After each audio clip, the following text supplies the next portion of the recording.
Welcome in, guys. Episode 4, Bulletproof Mindset. We're live here in Marina Del Rey. Got a really good buddy of mine here today. Could say a lot about him, but I'll let him introduce himself. Brother, how we doing today? Good. How are you, man? I'm doing all right. Go ahead and introduce yourself to the... My name is Giovanni Duarte, professional powerlifter. We play college ball together in Kansas, and living the dream now. Hell yeah, brother, living the dream every day. It's nice to see you, bro. So you know how we do things here. I mean, we like to get straight into everything. Ultimately, I've had people asking me the last couple weeks, who's Gio? What does he do? Where's he from? And let's kind of start there. Where are you from? Tell us how you came up, and where you are now, and what's kind of led you to get to where you're at as a powerlifter. Well, I'm from the Coachella Valley, a little small city there by Rancho Mirage. I really wasn't interested in kind of what I was doing with the powerlifting at first, but when my coach approached me, and when we finished athletics in college, it was kind of like, damn, what now? Yeah. And I felt that for a while, and I think my first year out of college, I was kind of just chasing like I was a lineman, so I was about 245 pounds around that area, and I was chasing this kind of competitive edge to myself, and I was like, well, I just want to drop weight, so cut big time, got down to 215, 210 around there, and I was like, cool, I feel great. Well, I was still lifting pretty heavy, and my coach had approached me on Instagram. I was like, hey man, interested in powerlifting. I said, powerlifting? That's what fat people do. Right. All these powerlifting guys I've seen are just big guys, bro. And so I was like, you know what? Nah, I just kind of kept pushing it off, and they had a local meet. So I went to go check it out, and so my buddies were lifting, and I was like, man, this is pretty dope. A lot of people were in there, and it was just kind of the vibe was really good. Yeah, the culture you wanted to be a part of. So I was like, all right, I'll give it a shot. So I started in March of this past year, and fell in love with it, dude. It's just the whole process. It's not, you just don't go to work out anymore. You're training. Right. So people ask me, what's your workout? I was like, no, I'm training. This is my job. This is my passion. This is my Bible, my little workout sheet and everything I do. So I started getting into that, and I was kind of feeling now what do I do? I got my competitive edge back. Now I wanted to get back into helping out again and getting closer to the football scene again. So I missed it. Shout out Rancho Mirage High School. My high school coach he's giving me a lot of tips hey, come check it out, come see how everything is that. And I got back into my program with my mentor that I was doing back in 2011. It was the first time I was in this class. It's called Jazzy.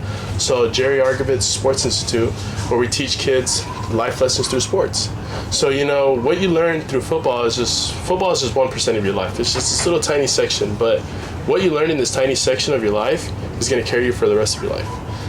The same guys who procrastinate, who are late, who don't show up to weights, just bullshitting basically, they didn't go nowhere. Right. They're the same guys in high school. They they're 25 posting high school football highlights. Come on, bro, let it go. Right, and those are the same people. The crazy thing is, those are the same people that 10, 15 years later, my coach fucked me, this, and that. And, I, for a little bit, I was, that guy. And, certain things happen. There is some scenarios where that is a thing. But, a lot of times people don't understand it's really on you.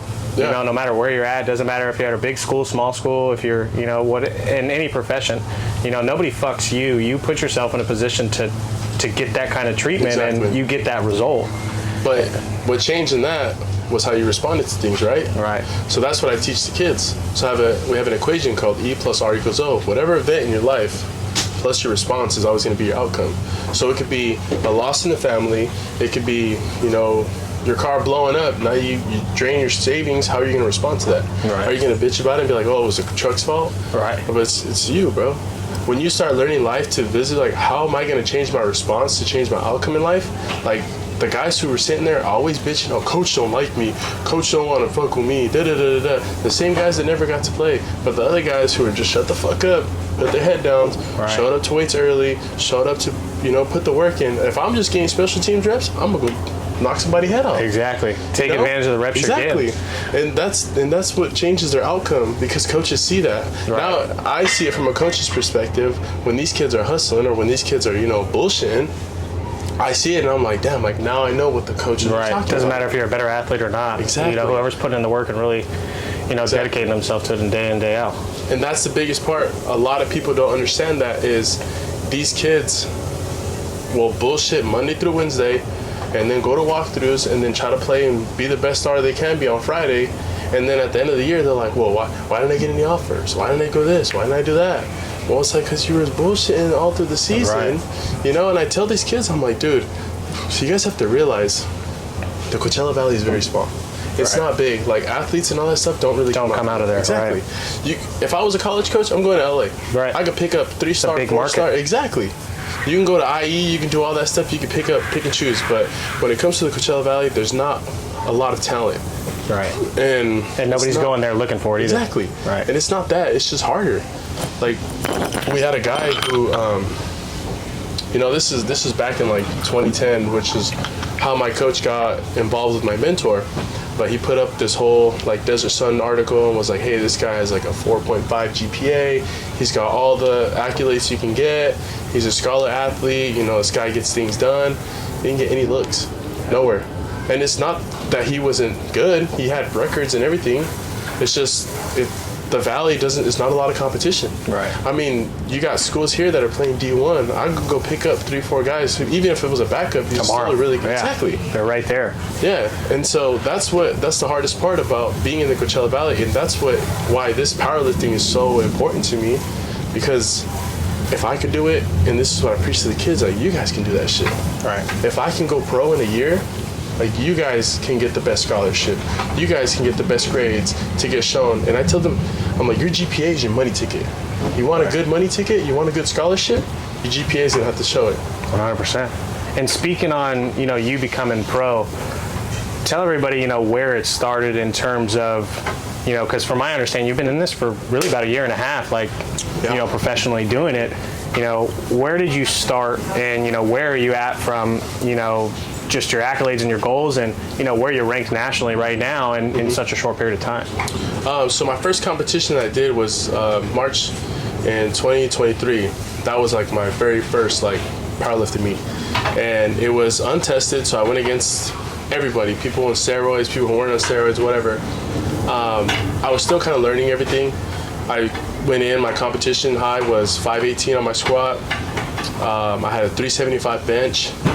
And then I had a 600 deadlift, which was really crazy because the highest weight I only touched was 578.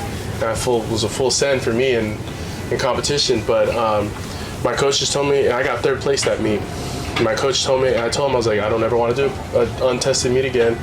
I was like, let's do legit, let's do tested, like, let's put it on the board. Get your name out there. Yeah, so I ended up kind of having a really long off season, so I didn't compete at all. I just took everything serious. I took my diet serious. Shout out One Fit Native and Andrea. Great team at Desert Metro Fitness. Like, these guys, they know what they're talking about. They know how they do. They have pros that they coach. They have nutrition plans that work with everybody, whether you're a stay-at-home mom, whether you're somebody who works in construction. Like, they know how to calculate what you got going on, and they will give you the best meal plan to help you succeed. Right. But the thing is, you have to follow it. And a lot of people will bullshit and be like, yeah, I'm doing it. But it's like, are you doing the cardio?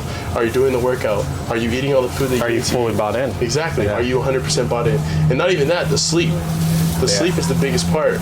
So my mobility coach, Robbie, he tells me, he's like, the difference between your body getting 6 hours of sleep and 8 hours of sleep is drastic, like, margin. Right. And you feel it. Like, your body needs to reset. Exactly.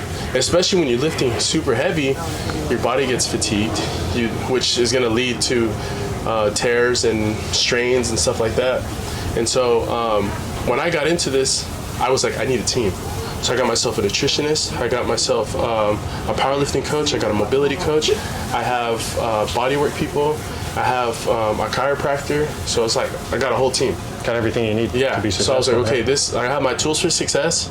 Now it's like, what's next? So I started kind of looking up meets and like what stuff I can do. And I was like, all right, like, let's jump into the next meet. The next meet was 8 months out. So I had 8 months to bulk up as much as I can, and then 3 months to cut down to the weight.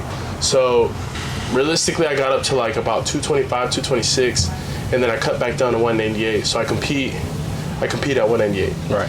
And talked to everybody, was on top of my body work, was on top of my work and everything like that. We came in, ended up breaking the state record for bench at, I think it was like 396 or 395, something like that for the state record.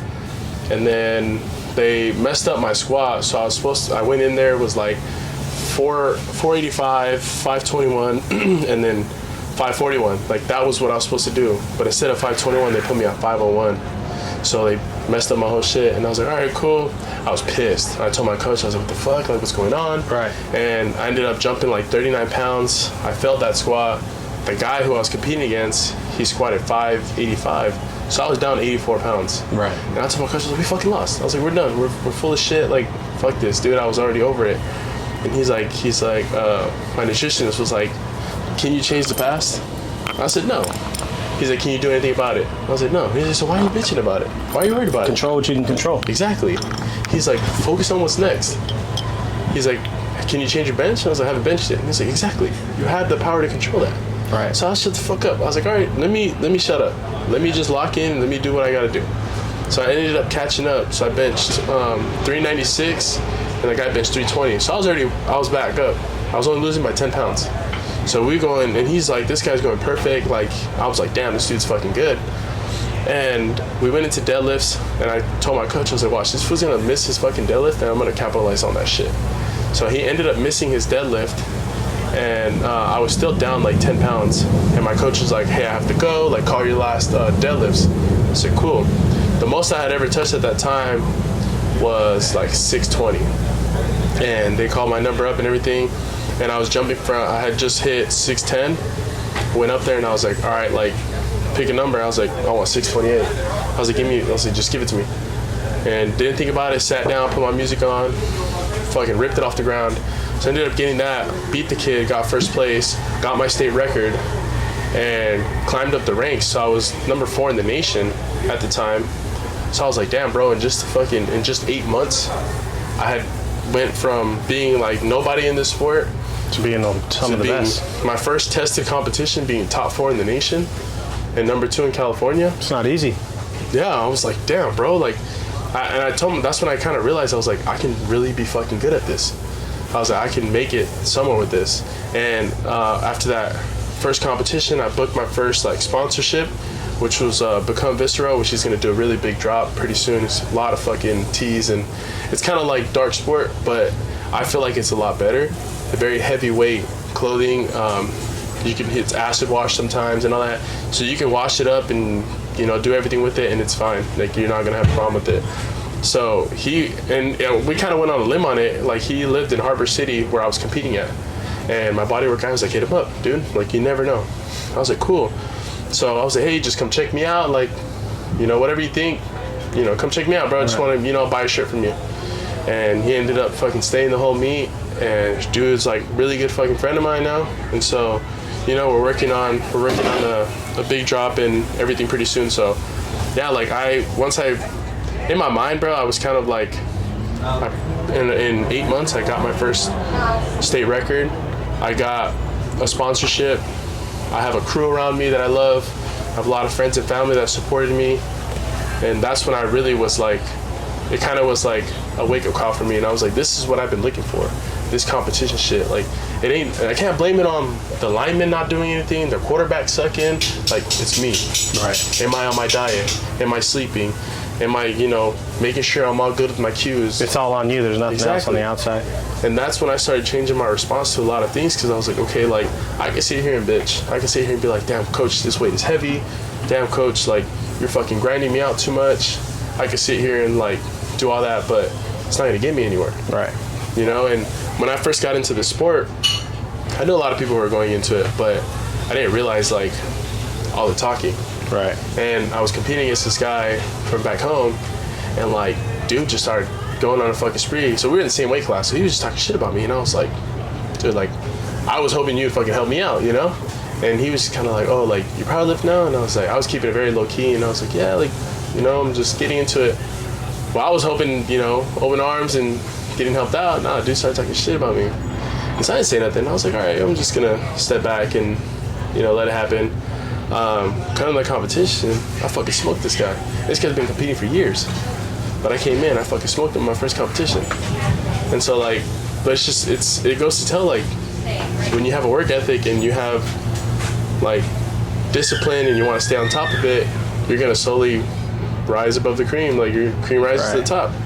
And well, another way to look at it too, I mean, that's one way to put it. The best way I look at it, is, you're being real, and you're talking about being real and, doing things it is to, be a real man and, stand on your own word, in a world where things are conniving, so it's one of those things where cream of the crop is one way you can put it, but it's, just being a stand-up man, stand on everything you believe in, stand on everything you say. And, if time comes, whenever, you go 6 feet under, exactly, you're happy, you live the life you live, that everybody's going to sin, but at the end of the day, it's just about who are you as a man, and what do you want people to remember you as, and do you want to be that guy? Oh yeah, he had a lot of potential, but he was just a jackass. Gio was that guy that stood on his word, and he did everything he was going to say he was going to do, and that's what I thrive for. I want to leave behind a legacy for years to come. I want to be that person that's in the history book that they're reading about in 7th and 8th grade. Exactly. And they're talking about the type of person I was, and just kind of a long game of telephone. The biggest thing with this podcast, obviously, is it's all about mindset. That's why it's called Bulletproof. And being in the industry you're in, it's not easy. What do you think it took for you going from being nothing in the sport to being the best of the best? What do you think it took you mentally to really get there, and how does that work for you on a day-to-day basis? I feel like I had to just look myself in the mirror and realize what my weak points were. A lot of people don't do that. A lot of people avoid that, like, sit down and self-reflect. I want to point the fingers everywhere else. Exactly. Yeah. And the biggest thing is, like, when you point one, you got 4 fingers pointed back at you. Right. And I sat down with myself. I said, okay, cool. Like, let's cut off distractions. The video games, the lusting, the temptation, the fucking chasing females and all this. Like, the biggest part about that, it's like, are you going to be locked in, or are you doing this shit for, like, the show and tell? Right. And a lot of people don't realize that, but you can tell. You can tell when someone's pumping. Exactly. When someone is just like, oh, look at me, look at me, look at me, and the other people really are just like shit kind done. of like, like getting shit done, lining everything up, making it happen. And what made it happen for me was just kind of like writing my goals down, manifesting, visualizing myself, like. And it was crazy, like, I told my coach this, I was like, I had a fucking dream, and I kept having this dream, like, 2 or 3 times, like, every other week, like, it was happening. And I remember it was pitch black, and all I did was I was walking up to a stage, or, like, a platform, and I saw a bunch of reds lined up, and the bar on the floor, so I was going to deadlift.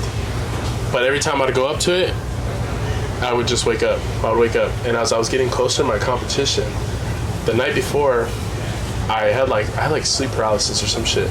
Like, I fucking panicked, and I woke up in the middle of the night. It was like 3 or 4 o'clock in the morning. I was like, holy shit, like.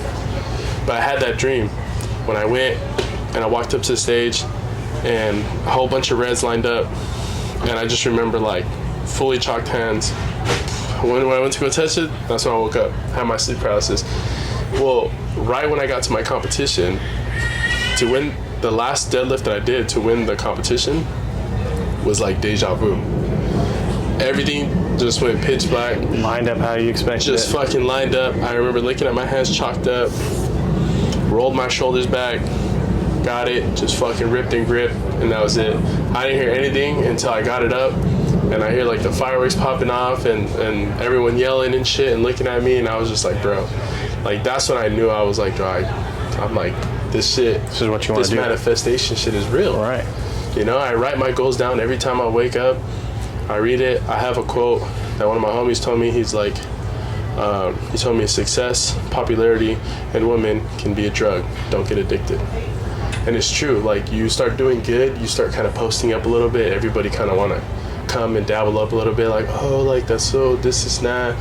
I'm like, damn. You get on a high. Yeah, I'm like, yeah, and it's easy to fall into that. It's easy to fall into that temptation because like, women love a guy who's on a grind and who are doing some shit.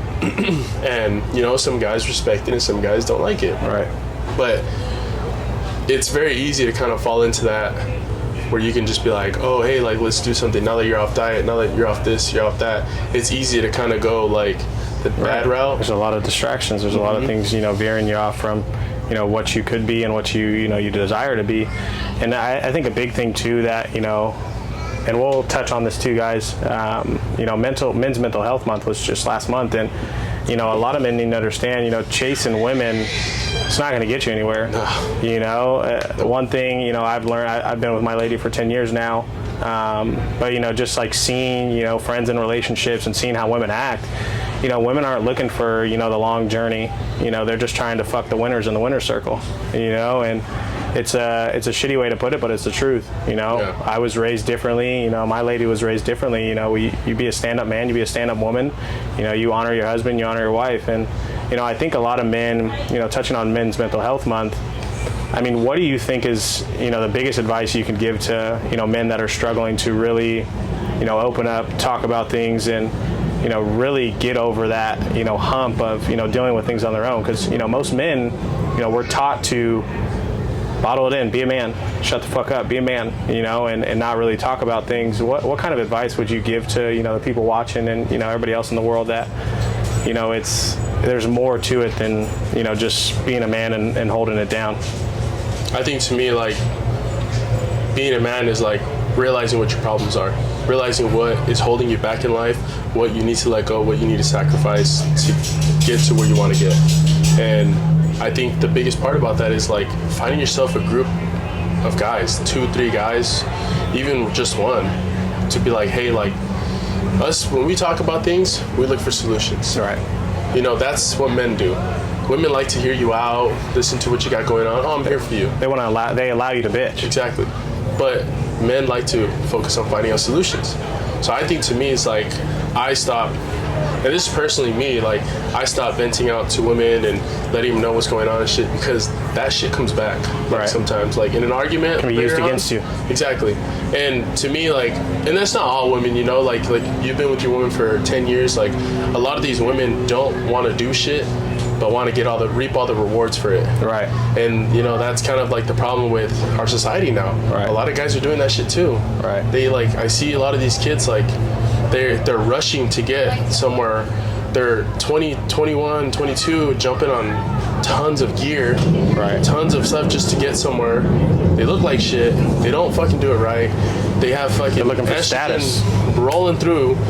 They're getting gyno and everything. There's people dying so early, but it's because they're just not focusing on, like, the right things. It's a marathon. It's not a sprint. A lot of people are just trying to get that status. Exactly. You know, women in the world today are just setting that standard that, you know, I want this crazy guy. He's 6 foot something. He's crazy build, and but it's just one of those things where, you know, people are trying to live up to the status rather than, you know, just living up to the best man you can be. Exactly. You know, that's why we're put on this earth, you know, is to be what, and I don't care, you know, I don't care what, you know, anybody believes in, whether it's, you know, God, Allah, the universe, whatever it is, you know, spin the block. Oh, yeah. You know, keep spinning the block. It might not be your day, your month, your week, your year. Yeah. Spin the block, you know, because it's going to put you in that position to win. Yeah, and I think, you know, it's very important to, like, you know, going back on the mental health, it's like, you got to realize what your problems are. Like, a lot of us, and this is women too, but a lot of people they just get busy. They just want to, all right, I'm going to pick up more shifts. I'm going to do this. I'm just going to work. Exactly. And then it's like, once they're done with that, you're back home, you're sitting in your thoughts, and it all floods at 2, 3 in the morning, and you're just sitting there miserable. You know, exactly. Not satisfied with who you are, where you're at. Pushing it off. And when it's time to relax and shut your mind off, your mind is like, well, we haven't talked about this. We haven't done this. We haven't done that. So it's like, I think, honestly, for me, it's just find yourself a group of, like, two people, 2 guys, people you can trust that, like, to really talk about your feelings and talk about what you got going on, you know, and even if, like, that, if it's just something like this, like, you know, I think seeing your friends and being around people who actually give a fuck about you is very important, because that, to me, is like just us doing this today. Like, I haven't seen you guys in months. But this to me is like, it feels good to be around people that I love and people who I know genuinely care about me. Right. You know, like it my feeds mentor, you, feeds your soul. Exactly. And like my mentor passed away about a month ago now, almost 2. And I was miserable, you know, like I wasn't training well, and I talked to him until I, you know, finally reached out to my coach, and I was like, you know what, coach, like I've been bottling this shit up. I haven't talked to anybody about it. I was just like, I am not in the right headspace, and I'm gonna need some time. Like I know I'm trying to get back into it. I know we have a competition in a few months. I was like, but I'm just not there right now. And it wasn't until 3 weeks ago when I felt fucking locked in again. I was like, okay, I was struggling on my workouts, and I was not sleeping correctly. I was not really giving a fuck. I wasn't talking to anybody about it until I really sat down, talked to my coach. This is someone who actually genuinely cares about me and understands where I'm coming from. And he was like, you know what, like, I noticed that. I noticed something was off about you. Take your time. Yeah. And he's not like, oh, you gotta fucking be a man, thug it out, da-da-da. It's not that bullshit. He's just like, you know what, I understand you got shit going on. Right. We're humans, bro. It goes right back to what you said, ERO. Exactly. Event, response, outcome. Yeah. And my nutritionist told me, he's like, if I passed away, I would want you to use that energy on bettering yourself, being a better man, being a better person, than to sit here and cry and not be, you know, living your life because I'm gone. Right. He's like, when I pass away, he's like, I want you guys to use that energy to be better for yourselves. 100%. And so I kind of flipped my mindset and was just like, okay, let me flip my response. Like, let me stop fucking feeling sorry for myself. Like, people are gonna die. It's life. Right. And you can't live forever. Exactly. But I took that time. I told myself, I was like, let me stop trying to fucking ignore it. Right. Feel it. Understand what I got going on. Sit in your thoughts, sit in your feelings, and understand, you know, what you're going through. That's the only way you're gonna overcome it. You know, and for people that deal with that, you know, just kind of, I've dealt with loss. Everybody's dealt with it. You know, I think understanding that it's inevitable. You're gonna die. I'm gonna die. You know, it's thinking about it. It's not something we can control. You know, just embrace the moments. And, you know, a big thing for me is that what I always look at is, you know, how many moments do I have left with somebody? Mm-hmm. You know, everybody thinks, you know, for example, if your parents are, you know, 40, 50 years old, you know, my mom's 51. If she lives to be 75, you know, and I only see her, you know, a couple times a year, I don't have 24 years left with her. I got 24 moments. Yeah. You know, and when you start to look at life and really understand that that's what it comes down to, you know, you start to value your moments a lot more. You start to value the time you're spending on things. And I think a lot of, you know, young individuals need to understand that too, is, you know, going out and partying and doing all the dumb shit and, you know, sitting at the house, bullshit and smoking all day. Like, that's not going to benefit you. You know, you're going to get to year 70 if you make it that far. And, you know, you're going to look back at life before you know, you go to the grave. You're going to talk to your grandkids and you're going to say, hey, granddad, what did you do for, you know, what was amazing about life? And you can't answer it. You're like, yeah, no, I didn't take any risks. I was scared. I lived a conservative life, did a few, you know, vacations, and that's it. That's it. You know, and then it's like the saddest place in the world outside of, you know, just being a bunch of bodies there is a cemetery. And the reason why I say that is because that's where all the dreams die. You know, there's so many dreams at the graveyard and so many aspirations and goals that just never got accomplished because people just didn't just say, fuck it, I'm going to do it, you know? Yeah. So. And I like how you say that because I don't think people realize, like we fucking hated morning weights. We hated like getting up early. We hated the double days. We hated running the fucking sprints. Like, Griff was on there running. Right. Shit, you know? But when we finish and we look back at it, we're like, damn, like, I miss that shit. I miss being with the boys, seeing y'all, having everybody around, fucking chopping it up at practice, having fun. Like, yeah, like, shit that we did wasn't the funnest, but, like, those Saturdays when we came together, those Saturdays when we beat the shit out of these teams, we beat the fuck out of Kansas Wesley, like, those moments are the ones that I miss the most. All right. Like, I would do that again if I could. Preparation. Exactly. To get to what you're working for. Exactly. But like you said, when you're just sitting there bullshitting the whole time, because there's times where I look back and I was like, damn, I wish I would have fucking, you know, done this or done that a lot better. Now that I know how my nutrition works, now I know how to lift better and shit like that, I wish I knew that back then.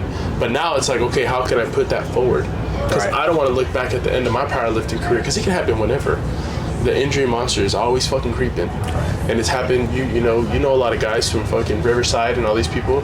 They were supposed to go pro, or they were supposed to do that, and they get hurt. Right. Or they fucking get somebody pregnant. Right. Or they fuck up. But to me, it's like, now I live in that, like, okay, I have to understand that, like, I'm gonna miss these days If you don't get right. if I don't get right. And that's that discipline, like yeah, I'm not gonna have the motivation to go and fucking squat 600 and then call it a day. Yeah. No, but I have that discipline to understand, okay, I have a 600-pound squat on Monday, so Sunday I have to load up on my carbs, I have to load up on my nutrition, I have to make sure I get 8 hours of sleep, I have to make sure I pack my meals for work, I have to make sure that I'm good, I get my cardio done and everything. Like, it's planning for the future. Right. And not just kind of going on a limb and being like, oh, well, I didn't fucking eat anything all day, now I'm gonna go try to lift 600 pounds. Right. It's like, I wouldn't drive my car to LA without gas. Right. So why would I go train without any meals? Exactly. Yeah. And I like how you were talking about preparation. Another thing that I like to do, this is another kind of like thing that I like to use on myself, is like, it's called PBD, Pretty Bad Dude. Preparation, be the best you can be, and then dominate. So how am I going to prepare for this competition? Am I gonna, and when I do show up, am I gonna be the best that I can be, or am I gonna bullshit? Right. You can go either way. Be the best or bullshit. And am I gonna dominate? I'm gonna dick around. 100%. Like those, it could go however you want to be. But those to me is very important, because changing my response is gonna change my outcome. Right. Changing my preparation and changing up how, am I gonna be the best, or am I bullshit? Like, yeah, I'm gonna show up, but am I not fucking doing good? Right. So that to me is like, these are kind of like what I teach in this institute that I started mentoring for. So I mentor for the high school, Rancho Ranch High School. Every Wednesdays, I do a mentorship program, and I'm teaching these kids about the life lessons and everything like that. So that to me is like, we take an hour, and I don't know if you guys ever had these in San Diego, but they have late start days. Yeah. Every Wednesday, yeah. So these kids have the choice to show up at 8 in the morning, or they can fucking sleep in. But if you come in, you're gonna learn about how these life lessons take you further in life. Right. Or you're gonna miss out, and that's on you. Right. So to me, like, I started kind of taking these together, and this is the mentorship program that my mentor passed down to me before he passed away. But being a part of this is like, it helps me focus up more, because like, I can't just go in there and be like, oh, you have to be the best you can be, you have to dominate every day you come out there and practice and all that stuff, and then I'm sitting here fucking losing my competitions, not making weigh-ins. You know, I can't talk the talk if I don't walk the walk. Right. And so that to me is why this program is so important to me, because it keeps me on that like focal point of like, okay, if I'm gonna tell these kids to, you know, make sure that they get their 8 hours of sleep, hydrate, get all this stuff done, like, am I doing that? Right. You know, can I come in and be like, hey, I got a fucking state record, I got first place, like, I'm fucking dominating what I'm doing, you guys can do this shit too. Like, when I got Worlds in November, we're gonna fucking go in Vegas. Right. That's gonna be my very first like kind of pro competition. But I'm just like, I already know, like, I'm gonna be like full into the mentorship program. I'm gonna be coaching in the morning, so I started coaching strength and conditioning too at the high school. So I'm just really happy with where I'm at right now, because this program is just, it keeps me on. Right. Keeps you going. Yeah, and you know, you manage a team now, and you kind of see like what coaches were talking about. Like, that's my question to you. Like, how do you feel like when you were in college and coaches were always telling you some shit, and you were just like, oh damn, like, coach keeps bitching at me. But now that you manage your team, like, how do you relate taking some of the college stuff that you learned to managing your team? I would say the biggest thing is just understanding the only time you have is right now. You know, I never really got a grasp on that until, you know, a few years ago. I understood it, but I never really did it. You know, a lot of people always say tomorrow. Well, yesterday you said tomorrow. You know, exactly. You know, I see this quote and I see people phrase it different ways. You know, if somebody kidnapped your mom and, you know, put her on the highest cloud in the sky, and the only way you could go get her down is if you built a staircase to get up there. Are you going to go back home and bitch and complain, why me, why this, why that? are you going to go get a fucking brick and start building? You know, and I think that's the biggest thing for me, you know, as coming from, you know, just solely focusing on myself to now focusing on a group of individuals and building a team. I would say the biggest thing is really just understanding that, you know, you have to figure out what the people around you want. Because if you can convey only what you want and your dreams for your team, nobody's going to stick with you. Nobody wants to grow with you. So I think that understanding, you know, what somebody wants, what their individual goals are, and helping them attain them, it's going to help you. Because I feel like if you help someone reach their goals first, they're more dedicated to you and they're more committed to, okay, well, Chris helped me get here. I owe it to him to get him where he wants to be, so let me bust my ass. And I've learned that from a ton of people, you know, just being in this industry specifically, and I think that would be the biggest takeaway from it is just really understanding, caring more so for the individual and what they want versus, you know, being selfish and putting my own goals forward. I've been waiting to do this, you know, waiting for the right guest to really open up and, you know, really answer some questions and really talk. It's a game called Substance.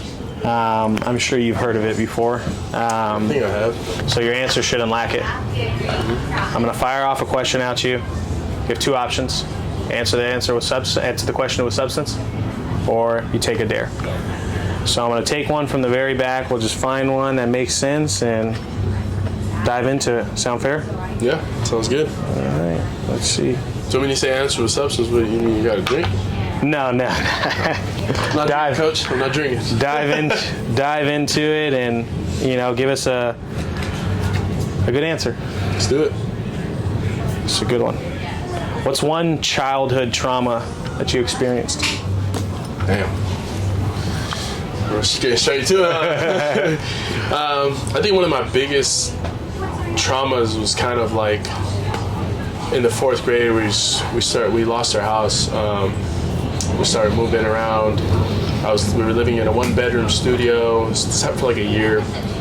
We lived in a 1-bedroom studio. So mind you, it's me, my 3 brothers, my parents, 1 bedroom with just a mattress and fucking Telemundo on. And we lived in a thermal for a while, which is very like run down. My parents were working the fields, so they were always busy. But that happened for a while, dude. Like, we didn't have any money, which is one of my biggest like fears, is like going broke. Like that right there, like, scares me, because I never want to put my kids through that. And you know, my family, my parents, like, it's their first time living too. They're gonna make mistakes. They're gonna make shit. You know, it happens. No one's perfect, but then I'm not gonna ever hold that against them. You know, built a better kind of built that, like, built me up a little bit. But that kind of was my first like, oh shit moment. Like, we were good when we used to live in Bakersfield and everything. We never had a problem. We had our own house and everything. Kind of losing it all, and like they realized that my dad was an illegal immigrant. That he came when he was 22, and he told me that story, and I was like, "Damn, you're fucking ballsy, bro."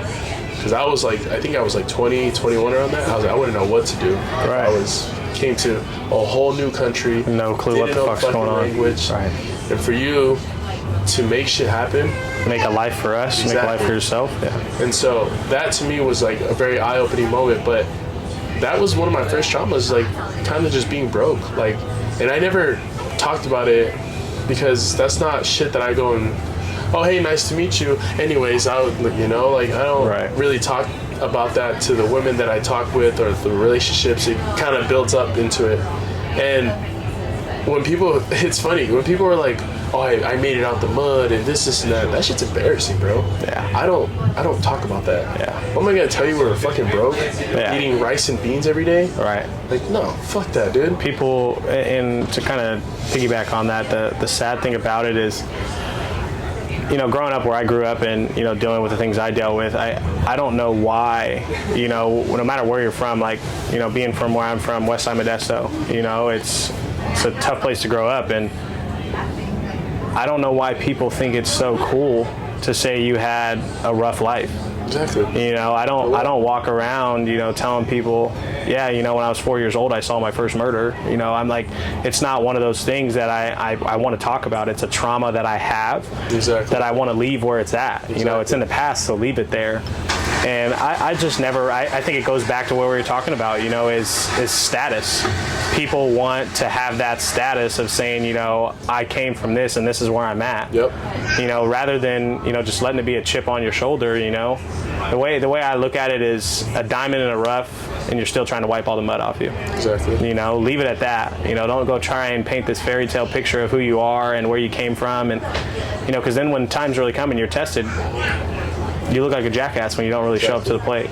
Exactly. So and that, I think that kind of getting off of that was when I first went to Kansas, and not really many people know this, but a lot of you guys saw me when I was working in the cafeteria. I had 4 jobs when I was in Kansas. When I first got there, I was talking to Coach Steed and Coach Bauer. I was like, hey, like, I need a job. Like, where can I get a job? And Kansas pays $7.25 an hour. And pennies. Pretty much, yeah. And you're talking, this school's fucking super expensive, $30,000 a year, and they're paying you $7.25. So my first job was, I got in, I started working in the cafeteria. I was like, cool, I get free meals, like at the end of my shift, like perfect.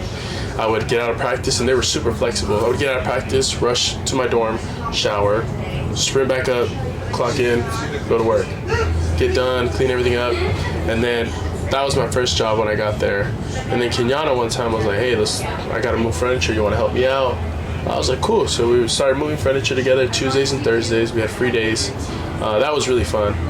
And my third job, I became an RA. So when I was an RA, I would just kind of whatever, make sure everything's good in the dorm, all that, have my duty days here and there. And my fourth job was work study, which Coach Siba was like, yeah, like work study, you just pick an hour throughout your week and you fix whatever we need, do the laundry, do all that. So I had those 4 jobs. And Monday, Tuesday, Wednesday, Thursday, I was working in the cafeteria whenever time I could. I was moving furniture with Kenyatta and RA and work study. So like, but that stems from my childhood trauma. Right. Like I didn't have money, bro. Like I fucking sold my car. I bought a one-way ticket to Kansas. I remember I got myself recruited. I remember sitting down, I was looking at my schools, and I was like, okay, fuck this school, fuck that. No schools in California. They don't give any athletic scholarships. I didn't have the best grades, so I was like, can't do that. Ended up falling in Kansas, but once I got there, I was like, I need a job. I need to do that because I was fucking scared to go broke. Right. I was scared, and I wasn't talking to my parents. Right. Scared to relive that again as a grown man. I had emancipated myself from them because they had a bad gambling addiction before, and it's a lot better now. Like thankfully they're doing a lot better now, but that was the reason why we were broke when I was younger. And I didn't realize that till we got older. A little bit older. Yeah. And so that to me, I don't fucking like casinos. I don't gamble. I don't do that shit. Like, yeah, I'll do a fucking 5-leg parlay, but right. You're not walking in there sitting at the table. Yeah. You know, and that to me is like what kind of stemmed from my trauma. And I remember when I got to Kansas, I was just like, something always in my ear, like, you can't go broke here. You can't go broke here. You have nowhere else to go. Like, you have to make shit happen. Right. And that like has been the chip on my shoulder, which has just been like the fuel in the tank to keep you going. You know, and I don't vacation, bro. I don't. Yeah. Like I went to Mexico last year. Probably hated it. Bro, I was fucking stressing. Like, I was there for 10 days. Wasting time. In the first 3 days, I was like, what do I have to do? Do I have to do this? Do I have to do that? Like, is work gonna call me? Like, did I forget anything? Like, I was fucking on edge. And that was my first vacation. My second one was in Hawaii. I went with the boys. And my homie kept telling me, he's like, bro, chill. You're on vacation. Chill. Like, and I was like, bro, like, I'm not used to that shit. Right. And now as I get older and I'm putting my money away and I'm saving up and everything, now I'm like, okay, like, I can plan it. I'm good. Like, it feels good to just be able to be like, you know what, let's book this trip. Let's do that. I'll be okay. Right. I don't have to worry about, like, all the bullshit because I have a savings account. I have my fucking investment portfolio, like, all that. And it feels good to not stress like that. But it's tough. Like, coming from where we come from, it's like, and I know you don't fucking just up and leave for vacation. It's like, it's stressful. But I think that trauma was good or bad. Whatever your response is to it. Yeah. I can sit there and be like, you know what, I struggled all my life because this, and that, blame my parents. But as an adult, like, you can only blame yourself. Right. And, you know, a lot of people need to do that. They need to look in the mirror and be like, all right, like, yes, I have this trauma. Yes, I have this stuff. But it's like, am I going to pass that down to my kids? Right. Am I going to make the same mistakes, or am I going to learn from it? Like, we grew up not having role models. We had people that we saw and we're like, okay, I don't want to do that. Right. Because that's destroying their lives and it's fucking affecting my life. And that's how it was with my older brothers and my family. You know, I kind of was seeing all that shit that they were going through. Cops fucking coming through. These fools doing home invasions and shit, getting caught up, doing all this bullshit, going to jail. These fools handcuffed on the fucking side of the street. And I kind of started learning to tell myself, like, I can't change them, but I can mold my little brother. Right. And, like, to me, like, I push that motherfucker all the time. And he told me, he's like, I don't want to go to college. I was like, okay, cool, you're going to work. You're working 2 jobs with me. We're going to do fucking ballet, and we're going to work poolside. Like, you don't want to do this shit? All right, we're working. What is your biggest regret? Damn. I think my biggest regret is kind of not taking things serious, not living in the moment. I feel like my biggest regret was kind of like missing where I was at before. But I think honestly though, I don't regret my decisions and where I've been at, but I think I regret not living in the moment, not kind of like soaking it in a bit more. Right. Embracing every second of where you're at. So I like to not be on my phone and all that stuff. But Right. I think that's really cool. It's just, you know, being a part of stuff like this, like, you know, this is like a little core memory for me to remember, like, damn, I did a fucking podcast 4th of July on a damn yacht. Right. But you know, I think that's just the biggest part. It's just not living in the moment, not really cherishing when I knew that I was going to be missing those moments. And I think kind of like taking it for granted is kind of the biggest one. And now looking back at it, like, damn, I wish I would have. Yeah. So now moving forward, I try to live my life a little bit more, kind of take a few more pictures, a few more videos, you know. Moment by moment. Cherish my time. Yeah, like my boy's down from the military, cherish my time with him, and then back to work, you know. Right. And I'm still doing it, you know, getting my work done and everything, but just kind of realizing that life is short, bro. Yeah. You know, and kind of like having the people around you, and just realizing that, like you said, family it's just relatives, but I think family is people who support you, who are there for you. And I think that is like people you don't talk to for every day, but it's like when I got some shit going down, They're there. Exactly. Yeah. And I think that's been big for me too, is being around people like that, like understanding that, you know, I don't need to talk to you every day to call you my brother. I don't need to talk to you every day to call you family. You know, if you're there when shit hits the fan for me, that's all that matters. Exactly. Going into the next one, if you could do it all over again, what would you do differently? You got to work harder. I think just if I could do it all again, going in with the memory that I already have, or what do you say, like going in with like already knowing shit, or already knowing, you know, knowing what you know now about, you know, life, being a man. What would you have changed? Where do you think things went wrong for you? I mean, I think everything's going great, bro. You got my degree and everything. I feel like what I would kind of implement a little bit better is just kind of knowing like my lifting, my nutrition, making sure I keep myself good. Is I think just kind of realizing, first off, I would dump a fuck ton of money into Doge. we would be sitting in my yacht right now. Right. No, yeah, bro. Honestly though, I think looking back at what I would do again, it just, you know, kind of switch up a little bit. But I think just kind of like we talked about the last question, just a little bit living more in the moment, but also too is just getting my nutrition, getting my workouts better. Like I feel like there was days where I was in Winfield where I was just fucking miserable, bro. Yeah. And like there's days where I was kind of didn't realize that I should have been kind of more tucked in with the family around me versus missing the family that wasn't there. Right. Or, you know, but if I could do it again, I would have been on a way better diet. Take advantage of your opportunities. Yeah, that's what I'd say. They used to call me the calf killer. I was fucking fat, bro. 7-8 plates in there, just eating it up. You know, but I think it's cool though. I would for sure would have jumped on more money opportunities back then too. Right. It's fucking so easy to make money nowadays. Yeah, that's what a lot of people don't realize. Yeah. But, I think that's the world we live in now. Sure. You know, everybody wants things handed to them. Dude, it's insane. We can move on to the next one. And Yeah, I got some questions for you. Might be a big one for you. Who broke you?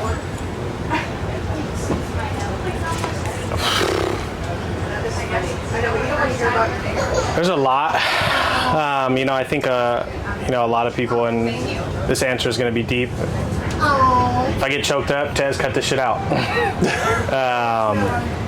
I'd say my grandma. My grandma passed away right at the peak of, when things were really getting good in my life. I had scholarships rolling in from schools when I was in 8th grade. I was predicted to be, the next guy. And my grandma passed away right when all of that started happening. And I think the reason why she broke me is because that spirit that she had, that aura that, she emulated around me and the people she was around, it took a piece of me. I don't think a lot of people realize this. Grieving is forever. It's weird. It's not something that you just get over and over time things get better. No, it's been 12 years, and I still to this day I feel that same pain as when I found out she left. So I would say my grandma leaving me was the biggest piece of my life. I still got my mom, I got my daughter now, and for sure. And losing my aunt a few years before that, my aunt was my best friend. I was only 5-6 years old, but I think losing her tore me apart because it tore my mom apart. And my mom's been my biggest stepping stone and my biggest rock my whole life. So losing her, I felt as if I lost a piece of myself that I'll never get back. Yeah. That's why when I asked you the question, if I could do things differently, I don't think I would. I feel like everything happens for a reason, and sure. all the scratches and all the notches on my belt, it's who I am. If I take one of those notches off, I'm not the same person. Yeah. So that would be how I answer that, is just losing two people that really were the rock and the soul of my body. I lived through them. Yeah, for sure. I like how you said that, kind of like it makes you who you are. And I think a lot of people don't really understand that, like you said earlier, that chip on your shoulder, like people don't realize that, like, oh, what do you eat? What's your training look like? What's this and that? It's not about that shit, bro. What fucking drives you? Right. What is it that, like, you get up in the morning and say, you know what, if I don't get up this morning, this person would be disappointed on me, whether it's the person upstairs or it's the person here. Right. And to me, I could tell you, oh, this is my leg day split. This is what I lift. These are my meal plans. But it's like, if you don't have a drive in you, if you don't have that discipline, that motivation to keep you rolling, you're not gonna do shit with it. Right. I can give you the tools. If you don't know how to use them. And I think the biggest thing for me too was, going back on, losing that piece of myself. I think that's why my daughter was brought into this world. Oh, for sure. Because for me, she emulates the exact same energy that I used to receive from my grandma and my aunt. Yeah. I see life in her the same way they brought life to me. Yeah. And I'm so grateful for it.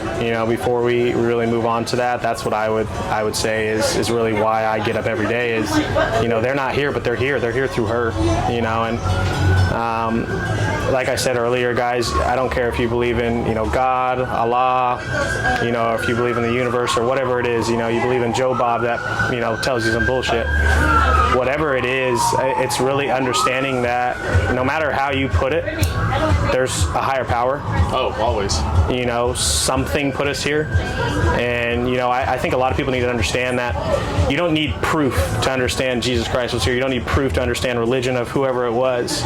If we lived our life off proof, we wouldn't, we would never do anything. We live our life off of evidence. There's two different things, For sure. There's evidence that those beings were here and, they created this world. So just understanding that and being grateful for it, that's what, I would say to kind of wrap everything up there is, it's a really open-ended question, but. Yeah, that's a really good, way to kind of wrap it up. It's like, do good. What you put into the fucking universe, you're gonna get back. All right. If I'm a piece of shit person, karma's a bitch. Yeah. Karma's a fucking bitch. Yeah, karma's a bitch and she don't miss. Exactly. And that to me is like, I always tell myself, like, I'm gonna do good. I want to do good. I give back to my community. I give back to these kids that I mentor and I coach. But it's like, I know that one day someone's gonna get back to my kid.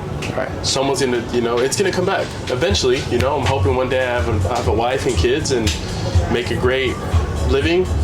But I know what I'm doing now. I'm doing good. Even pay off. Even if you're just giving that $5 to the homeless person, like, right. My biggest pet peeve is people be sticking cameras in people's faces and shit. Yeah. It's like, if you're gonna be a good person, be a good person. Yeah. Like, don't do it for the attention. Exactly. And I know that me being a good person behind closed doors is eventually gonna come back to me. Full circle. Exactly. What you put in this world, you're gonna get back. Just be a good fucking person. It's not hard. It's not hard to be like, hey bro, you did a great job in the fucking gym. Hey, like, you look great today. Like, a lot of people nowadays just they're not good people. Yeah.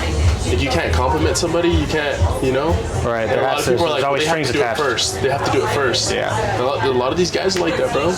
They need to see somebody else, and especially the industry that I'm in, bro. And for anybody that doesn't know, I sell life insurance. I have my own life insurance team. For anybody that thinks somebody else doing it is going to be the answer you need, I'm going to tell you right now, life is going to pass you the fuck by, and you're going to be 70 years old. All your friends are living life happily retired, and you're sitting here miserable living off of, welfare, and Social Security. So that's what I would say. When the opportunity's there, take it, bro. The next person isn't going to be you. Yeah. I think that's the biggest thing is understanding, like, the guy right here might go in and shit the bed, but you might go in and be the next best thing. Always be prepared. It's just, I think people are very scared to take on life.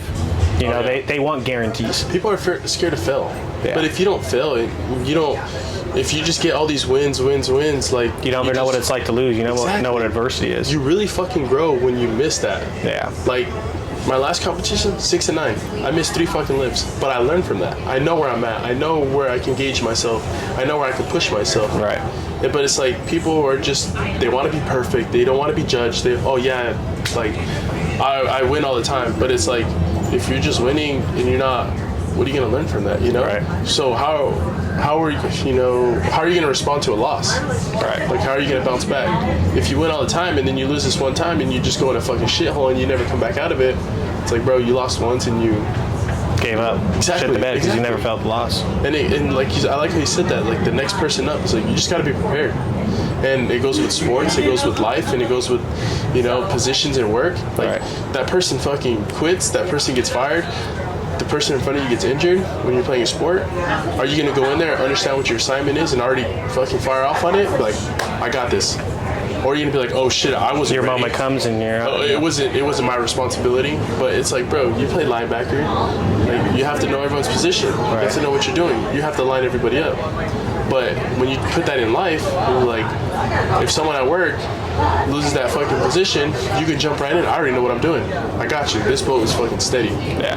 But people are they don't want to fail. Scared. Bro. And before we go into our next question, I think the last thing I would say is everybody wants their ducks lined up in a row before they really make a decision. Exactly. And that's the sad part of life, You just gotta fucking dive in. Go for it. What's the worst that's gonna happen? You fucking fail, and then what? You're right back where you were. Exactly. You go holler at a female, she says no, then what? You exactly. cry about it? You're right back where you were.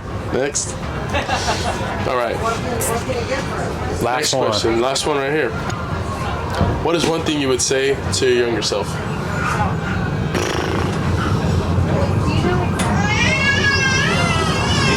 Man up. Stop blaming everybody. You said it earlier. Whenever you point a finger, you got 4 pointing back at you. Just taking accountability. Would be the biggest thing I say. Would take accountability for my actions, and take accountability for my results. Like I said, I was that guy in middle school and high school. I was supposed to be that guy, the next guy coming up. And when I let that get to my head, I stopped taking accountability for things. I stopped, holding myself accountable. I stopped being disciplined between my diet, between my, my training regimen. I thought because I was already at the peak in my life at that time, that everything else was just going to fall down. The dominoes were just going to keep falling, and I wasn't going to have to worry about it. So just understanding like adversity is going to come. You know, I think a lot of people have this misconception that all these multi-millionaires just became millionaires. Like they woke up. They never failed. Yeah, like they just woke up, they came up with a multi-million-dollar idea, and they just went and presented it to somebody that had a shit ton of money, and they gave them a bunch of money. You know, like that's not what happens. You know, for, you know, where this podcast is right now, you know, and where I want it to be, it's, you know, this video is not just gonna, you know, turn it into the greatest podcast in the world. You know, it's going to be, you know, episode 5 through 100, you know, and, you know, so on and so forth before, you know, things really start getting to where I want them to get. Yep. So I would say just holding myself accountable, being disciplined, and, you know, just understanding that, like you said, it's a marathon. You know, the marathon continues. And that's the advice I would really want to give myself and, you know, change, you know. Oh, yeah. That's it, guys. Bulletproof Mindset, episode 4 is for a wrap. Last thing I want to say, this video ain't shot by Tez. You a bitch. Yes, sir.